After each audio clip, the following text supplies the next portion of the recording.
as a film watcher was that I was, I didn't find it very intense. I didn't find it very scary. Of course, at its time, it was holy crap, right? So whereas now I watch movies like that, and I'm much more thrilled by them because I'm watching what it influenced over the course of decades in a way, and realizing how few movies influence the things that I'm seeing it doing for the first time or only the second time kind of things. So this is one of those movies. This is a movie that I thought was, hokey, kind of fun, horror. And I didn't even prioritize it up much because there are a lot of movies that I don't think much of that I saw many more times in the last 20 years than Prince of Darkness. I literally held off for 20 years because I just kept remembering these water stream zombies and thinking they were silly, and now I watch it and I'm just like, oh yeah, that was an interesting choice. It was probably cheap and picked on the fly. It's yeah, no, it's no, I'm picking up on a lot more. Also, I think if you think about Halloween, right, there is the Panaglide, the visual of Michael Myers gliding. Then you have Black Christmas, the first person kind of very invasive claustrophobic camera work in Black Christmas, I would say, which really sets it apart visually. Under the Skin with Scarlett Johansson has that roving handheld camera. There's this movie. I would say that every shot by Gary Keebe is good. I love the shots in this movie, but they're very meat and potatoes. I don't think I ever saw one shot in that film and just went, oh my gosh, but they didn't have the time for that. So it's just really well shot, but it's very meat and potatoes. So it's the really interesting stuff is it goes really quick. If you go grab a beer, you're going to miss it. And then there's no, for me at least, just gliding Michael Myers or claustrophobic camera work. And it's just very well done. It's very effective, fast. I dig it.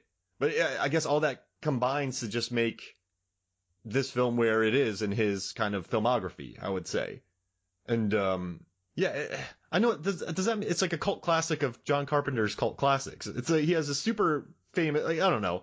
I have a hard time explaining this movie, but it's just been hitting me this week about how much I love it. But it's not meant to be so blockbustery. Sorry, John. It doesn't have the thing special effects, right? There's no, God. I mean, it doesn't have the budget because he wanted to make this film on his own, so we just have to realize that was made on the fly. But yeah, everything about it isn't super memorable, but you just have to listen. Just listen, and you'll like it. Yeah, I'd say that the Apocalypse trilogy movies, right? And so to listeners who might not know what that is, that's The Thing, it's Prince of Darkness, and it's In the Mouth of Madness. These potentially world-destroying concepts, even though they're all very unrelated movies, but they all deal with that. And I think that those movies are my favorite three of his movies. Am I saying that they are the three best?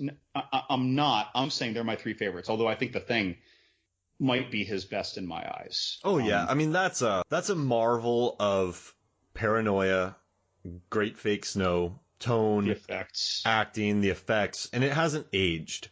It still looks beautiful, and it has some of the most effective set pieces.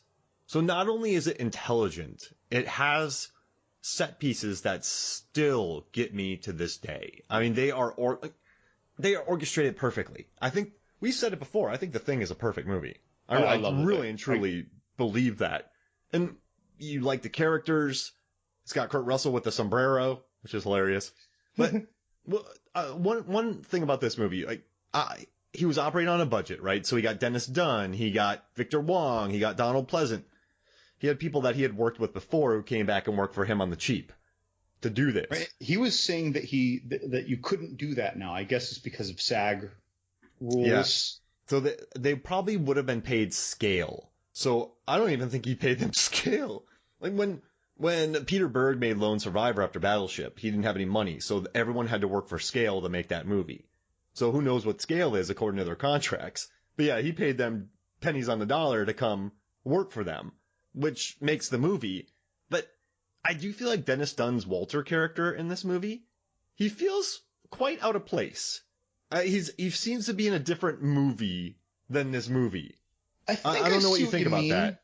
But I think this goes back to my position that it's grounded in the delivery and less concerned with the staging. And in the delivery, sometimes some grad department really does have that oddly social, scientist guy, and he's just and there he is. But I agree, even when he's scared, everything on him is dialed up. Mm-hmm. The humor is dialed way up.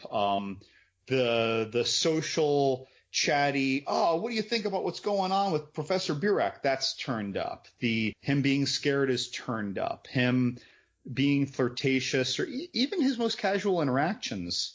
Hey, where's so-and-so? Oh, yeah, she was just out in the hall. Like, everything about his little interactions do seem turned up. But I guess that he was handed a character, and he was given a few lines about what this character is like. He made some decisions, and Carpenter probably just said, yeah, I believe this guy exists, and why not? I mean, I'm happy seeing Dennis Dun on the screen. Anytime I see Dennis Dun on the screen, I'm happy. If you just gave him a sword, this would have been solved. It's just sometimes, I guess, for me, some of my favorite films are films that all-timers, right? My all-timer movies are the films that don't have something that take me out of it. Mm-hmm. And so, does that make sense? While I enjoy this movie, does he take you out of it, or is he like on the cusp of it? I mean, it's just a heightened presence in a movie that's not heightened. I mean, you got Brian, the Mr. Mustache, very dour, not playing it up. You just have these tones, and then it kind of makes a tonal imbalance. And so, as much as I love this movie and I appreciate the patience that you have, and you have to watch it to really absorb it, it's hard. It does take you out of it. It does take me out of it, I would say. It's just, for me, the movies that I find myself going back to again and again are the consistent in tone type films. So it's funny. You mentioned kind of our scene one and final scene guy, right? It occurs to me that, like The Thing, of course, The Thing is an all-male cast. All three of his Apocalypse Trilogy movies do not rely on final girls in any way, shape, or form. The women are basically all victimized in one way or another, even though one of them goes down in a hero's death. Mm-hmm.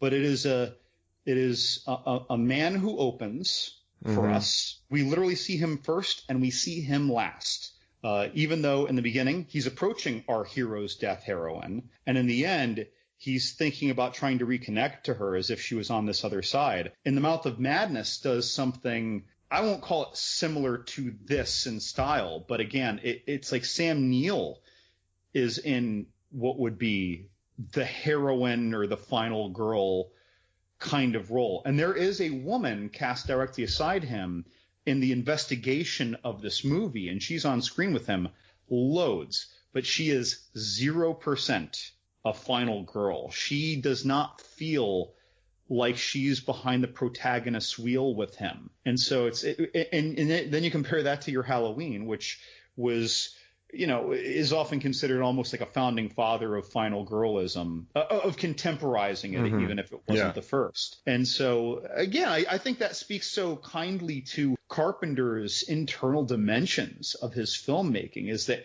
he can come up with that, and that is something that is now used in the most crass of ways, the final girl notion, right? And then he does these other movies that go that don't do that easy pick as a device to, I don't know, get people excited about the movie or something. I don't know. I think that's cool. I never realized that either, that this Apocalypse Trilogy, it's not that it is male driven. It's that it is not it does not use final girl tropes at all. Not, I mean, they avoid that. If you think about The Thing and this, they really, I guess there is a bit of a love story in this, but it's not that, like, he really eschews a lot, like, of what would put butts in seats, I guess, because The Thing is beautiful, but it's very oppressive, John. We, as horror hounds, actually have good storytelling, and good acting, and good production design, actually, of good filmmaking, but it's an oppressively bleak film, and it does spit. There's a lot of spit in The Thing, too, and there's spit in this one.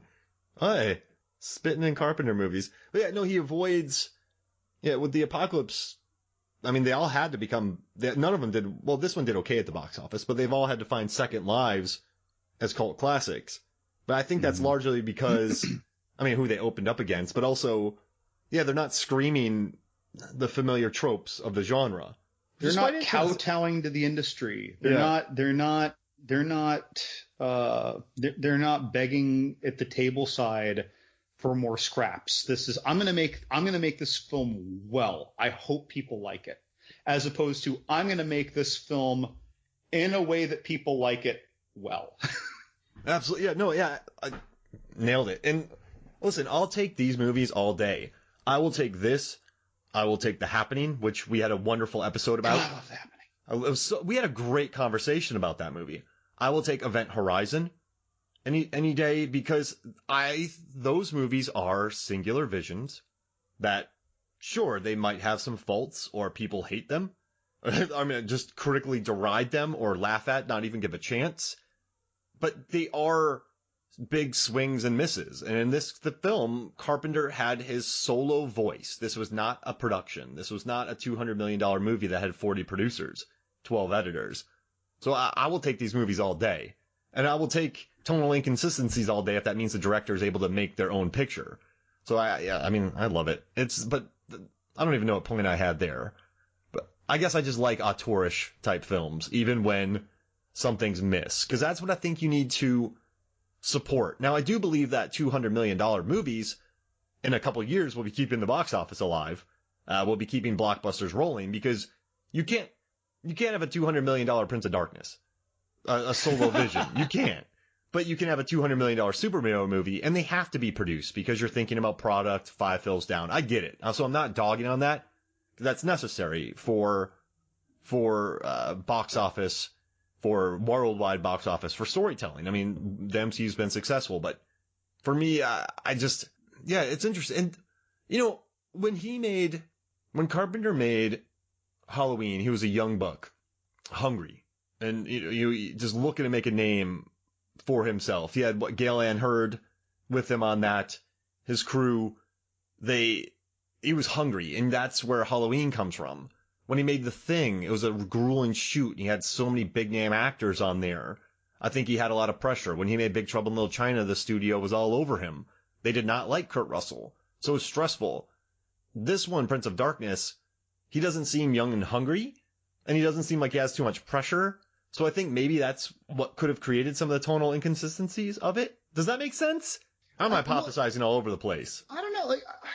When I watch it, now you got me curious to watch this again, because I never felt a tonal inconsistency. I guess like things like Dennis Dun's character, that didn't stick out to me as out of place. I don't know, because I mean, you know me, Mark. Can you imagine how much I stand out in an entomology department?